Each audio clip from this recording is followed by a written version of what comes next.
시대가 어려울 때마다, 교회가 침체의 늪에 빠질 때마다 우리는 부흥이라는 말을 사용합니다.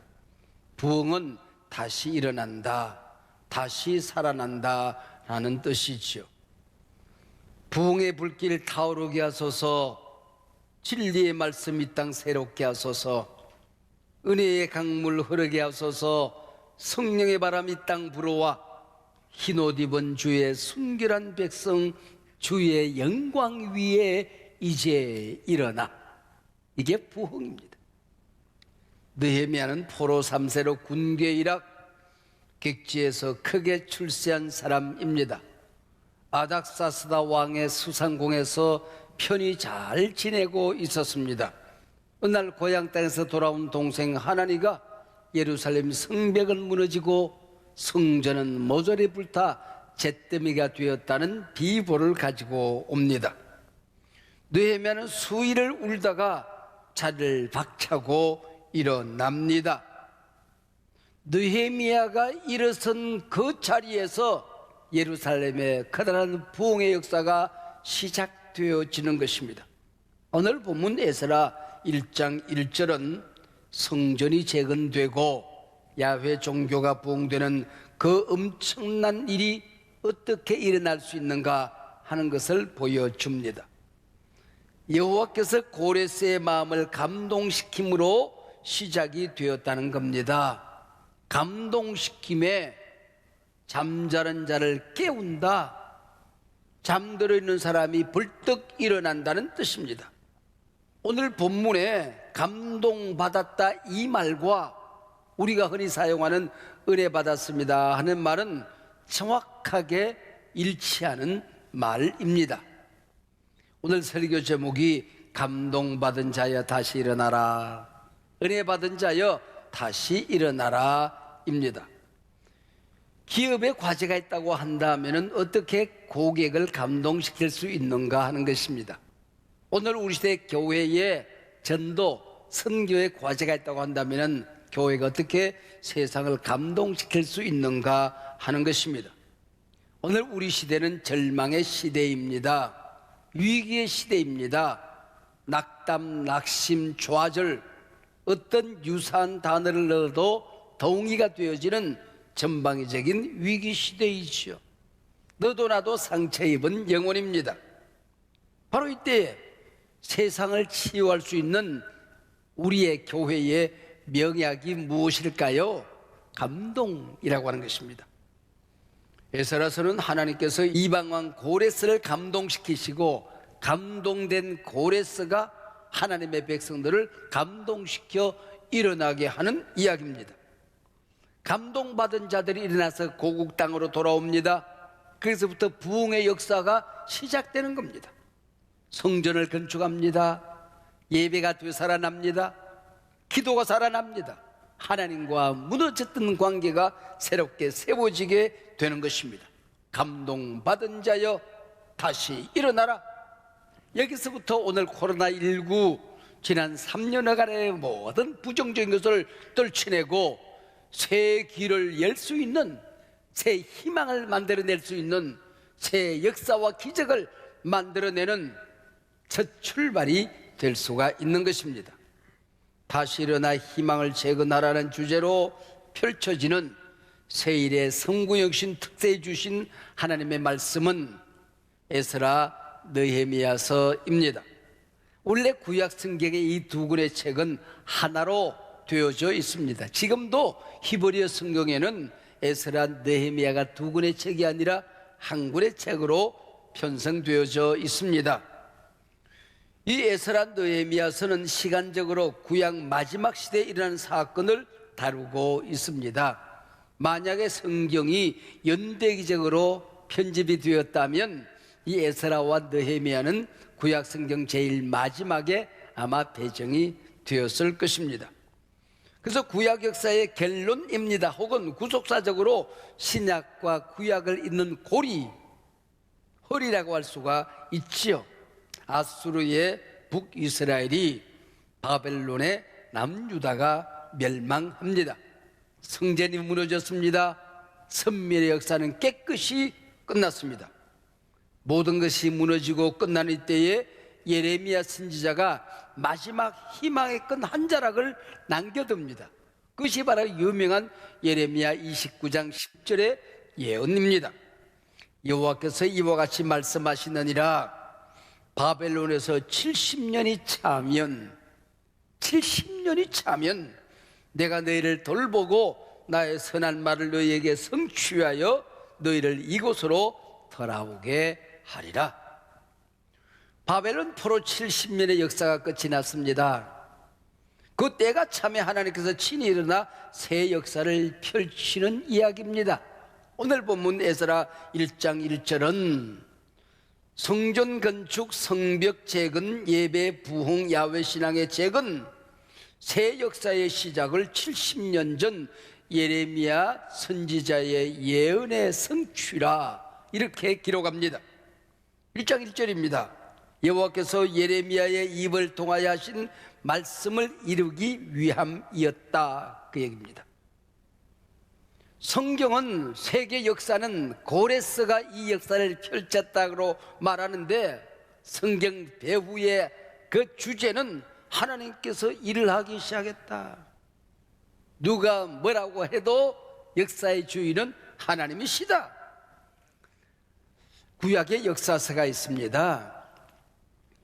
사무엘상하, 열왕기상하, 역대기상하, 이 역사서의 제일 마지막이 여러분 어떻게 기록이 되어 있는지 읽어보시면은, 그리고 오늘 본문 시작하는 에스라 1장 1절과 2절을 읽어보면은 역사서 마지막 두 절과 에스라 시작하는 두 절이 정확하게 일치합니다. 그래서 성서학자들은 역대기 역사가가 에스라 느헤미야를 기록했다, 그렇게 말합니다. 여기 영적인 의미가 있습니다. 인간의 역사가 끝나는 그 자리, 하나님의 역사가 시작이 되어진다는 것입니다. 할렐루야. 인간의 가능성이 끝나는 그 자리, 하나님의 기적의 역사가 언제나 시작이 되어진다 하는 말씀이죠. 우리 민족의 역사를 되돌아보면 마지막 때 하나님께서 우리 민족을 쓰시기로 작정하셨구나 하는 것을 분명하게 믿을 수가 있습니다. 우리 민족, 내 조국이 일제의 소나기로 빨려 들어가던 그 암울하던 때에 우리나라와 미국 사이에 통상조약이 맺혀집니다. 이름하여 조미 수호 통상조약이지요. 서로 장사나 해보자는 통상조약입니다. 근데 서구인들이 우리나라에 들어올 수 있는 길이 열려지는 것입니다.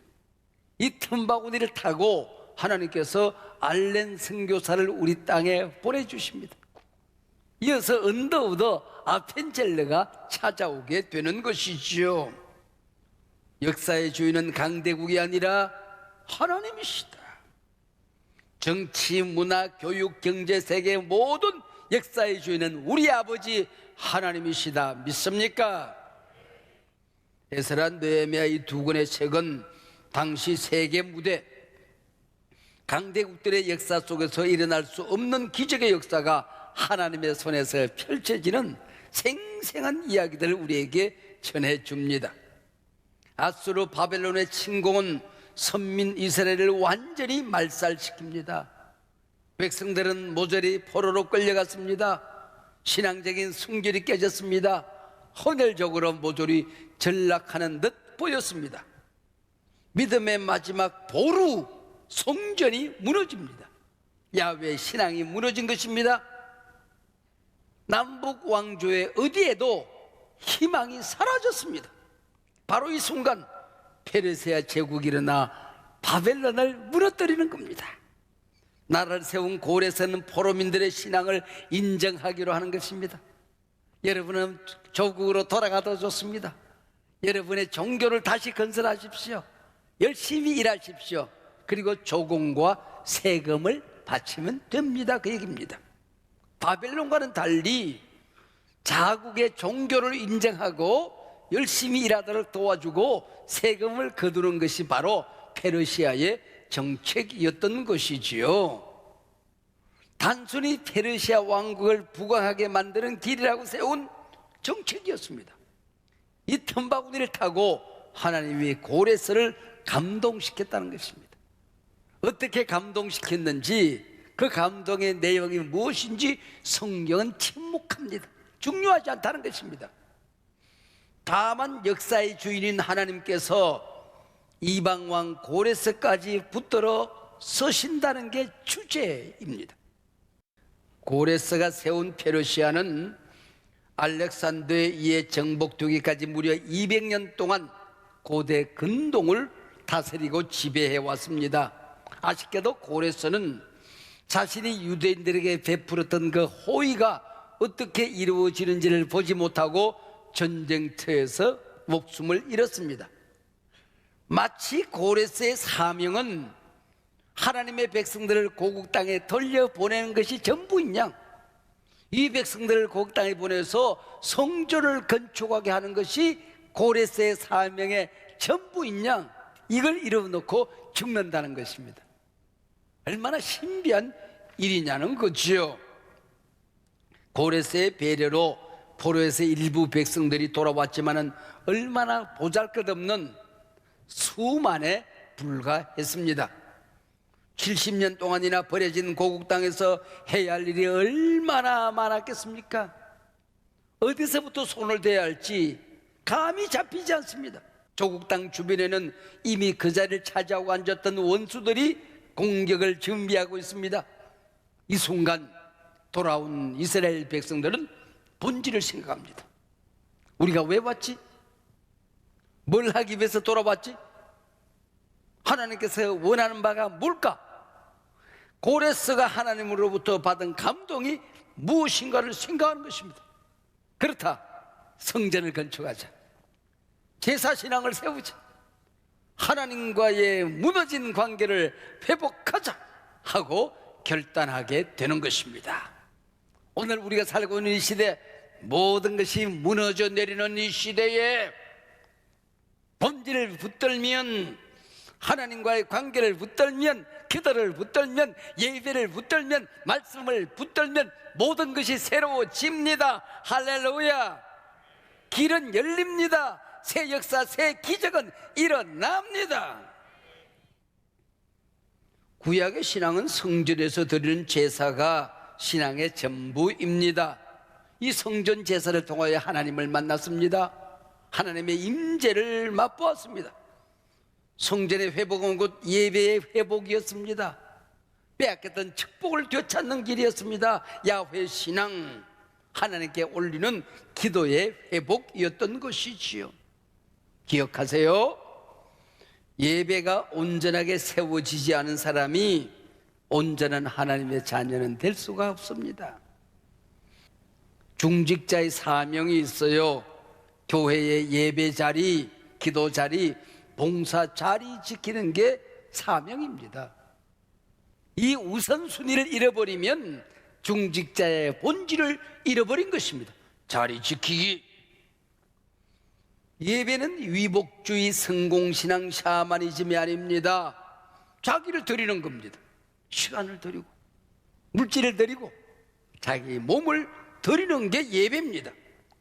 오늘 본문을 보십시다. 지금까지 하나님을 알지 못했던 고레스가 감동을 받고 말합니다. 3절, 이스라엘의 하나님은 참 신이시라. 선지자가 하는 말이 아니에요. 이방 왕이 하는 말입니다. 이스라엘의 하나님은 참 신이시라. 너희 중에 그의 백성된 자는 다 유다 예루살렘으로 올라가서 하나님 여호와의 성전을 건축하라. 그는 예루살렘에 계신 하나님이시니라. 그리고 이어지는 4절입니다. 그 남아있는 백성이 어느 곳에 머물러 살든지 금방 올라갈 수 없는 백성들도 있을 것이다. 삶의 자리를 정리하려고 시간이 걸린 사람들이 있을 것이다.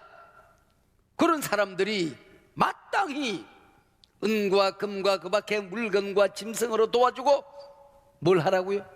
먼저 돌아간 사람이 성전을 건축할 수 있도록, 예배를 수축할 수 있도록 도와주라. 그 외에도 예루살렘에 세울 하나님의 성전을 위하여 예물을 기쁘게 드릴지어다. 이 말은 대제사장의 말이 아닙니다. 이방 왕의 말입니다.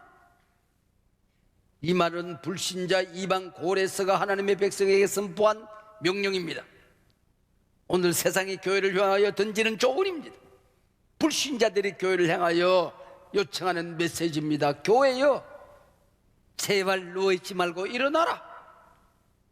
어두운 땅에 빛이 되어라. 우리 모두가 아프다. 치유자가 되어다오.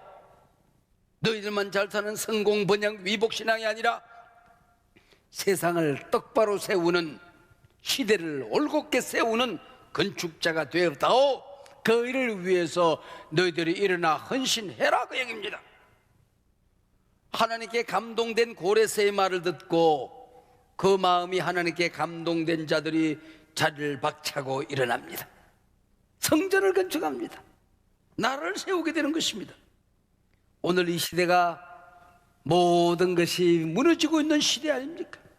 경제가 무너지고 희망이 사라지고 종교들이 무너지고 다음 세대가 무너지고 가정들이 무너지고 코로나19로 예배가 무너지고 작은 교회들이 무너지고 사회적인 약자들이 무너지는 시대 아닙니까? 새 역사를 위해서 우리가 살고 있는 무너진 모든 것들을 세우기 위해서 우리가 일어나야 할 때라고 느끼지 않습니까? 바로 이때에 하나님이 사용하는 사람들이 일어나는 겁니다. 감동받은 사람들이 나타나게 되는 것입니다. 하나님은 오늘도 이들을 통하여 교회를 세웁니다. 예배를 세웁니다. 부흥을 일으키는 것입니다. 세상의 온갖 문제를 모두 해결할 슈퍼맨은 없습니다. 대통령도 위정자도 불가능한 일입니다. 그러면은 민체에 불과한 우리는 뭘 해야 되는 것인가? 바로 이때 우리는 가장 중요한 일, 무너진 예배를 세우는 것입니다. 이게 본질입니다. 가장 우선되는 일, 하나님과의 관계를 일으키는 것입니다. 가장 소중한 일, 기도의 제단을 새롭게 세우는 것입니다. 우리가 할 수 있는 일은 이것뿐입니다. 이것이 전부입니다. 이것 하면 나머지 이 세상의 위대한 역사, 기적의 역사는 하나님이 행하실 것입니다. 우리는 일어나 예배하는 것입니다. 기도하는 것입니다. 말씀 붙들고 하나님 앞에 매달리는 것입니다. 하나님께서 이를 이루어 가실 것입니다. 이를 성취해 가실 것입니다. 기적을 베풀어 주실 것입니다. 할렐루야. 그러니 감동받아라. 일어나라. 한국교회를 일으키는 부흥의 세대여, 한국 경제를 일으킨, 민주화를 일으킨 이 신이여, 부흥의 세대여, 일어나라 하는 것입니다. 우리가 일어나면 하나님이 역사를 일으켜 주실 것입니다. 부흥이 무엇인가? 부흥은 다시 일어나는 것, 다시 살아나는 것이라고 했습니다. 그 외에 또 다른 의미가 있습니다. 잃어버린 본질을 되찾는 게 부흥입니다. 오늘 본문 후반부에 참 재미있는 사건이 기록되어져 있습니다.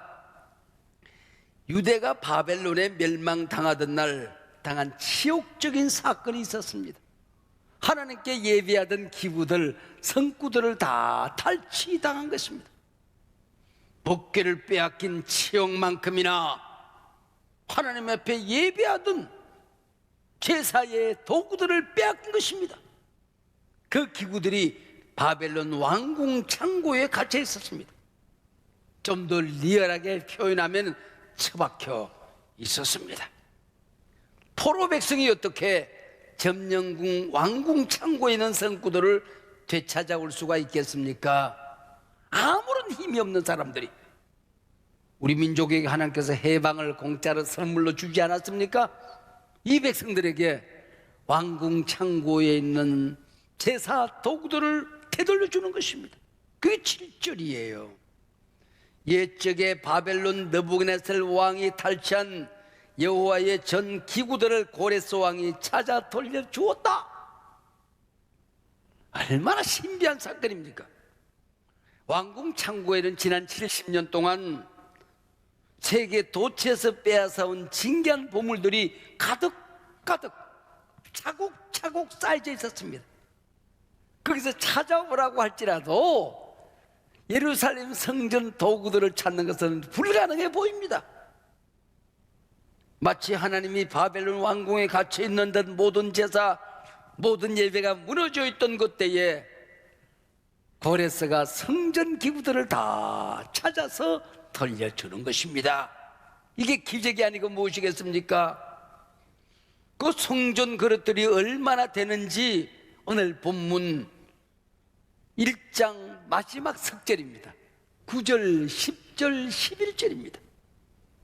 금접시가 30개요, 은접시가 1000개요, 칼이 29개요, 금대접이 30개요, 은대접이 400개요, 그 밖에 그릇이 1000개이니 금은 그릇이 모두 5400개라. 무슨 얘기일까요? 우리가 우리 힘으로 잃어버린 것을 찾으려고 하면, 무너진 것을 세우려고 하면은 티끌 하나도 찾을 수 없고 세울 수가 없는 것입니다. 우리가 할 수 있는 일, 일어나 예배를 재건하면, 기도를 재건하면, 신앙을 재건하면, 말씀으로 돌아가면, 하나님과의 관계가 회복되어지면 5400가지 모든 무너진 것들이 되돌아옵니다. 다시 세워집니다. 큰 일들이 세워집니다. 작은 일들이 세워집니다. 어마어마한 기적이 일어납니다. 사소한 일들도 하나도 돌아오지 못하는 것이 없을 줄로 믿습니다. 그 소리를 하나하나 기록하고 있는 것입니다. 여러분은 무엇을 잃어버렸습니까? 예배를 잃어버렸습니까? 기도의 능력을 잃어버렸습니까? 말씀대로 사는 삶을 잃어버렸습니까? 하나님 앞에 돌아와서 세례를 받을 때에, 안수받은 그때에 하나님하고 약속했던 언약을 잃어버렸습니까? 우리 가정에 주신 축복을 잃어버렸습니까? 행복을 잃어버렸습니까? 여러분, 우리가 해야 할 일은 기도하고 예배를 회복하는 일이고, 하나님께서 이 모든 것을 세워주실 것을 믿으시기를 바랍니다. 세계적인 불경기 속에서 미국의 한 사원이 아침에 출근했더니 자기 책상이 없어졌어요. 그리고 편지 한 통이 달랑 놓여져 있습니다. 해고 통지서입니다. 아무런 설명이 없습니다. 젊음을 바친 이 회사가, 내 생애를 걸고 헌신했던 이 회사가 내게 이럴 수 있단 말인가? 분노가 이글거리기 시작했습니다. 술독에 빠져 알코올 중독자가 되어가고 있었습니다. 지친 몸을 이끌고 돌아오다가 그 분노와 절망감을 이길 수 없어 옥상으로 올라갑니다. 자살을 결심하는 그 시간에 아내 손에 의하여 끌려 내려옵니다. 통곡을 합니다. 친구들 만났는데 배신의 소리만 들었어. 은행의 문을 아무리 두드려도 열리지 않아. 회사에 애원해도 발부둥을 쳐도 소용이 없어. 아내는 남편에게 말합니다. 다 해보았다고요? 당신은 가장 중요한 일을 아직도 하지 않았습니다. 하나님께 나아가는 일입니다. 하나님께 기도하는 일입니다. 친구들을 만났다고요? 그러나 당신은 하나님을 만나지 않았습니다. 은행 문을 두드렸다고요? 하늘의 문을 두드리지 않았습니다.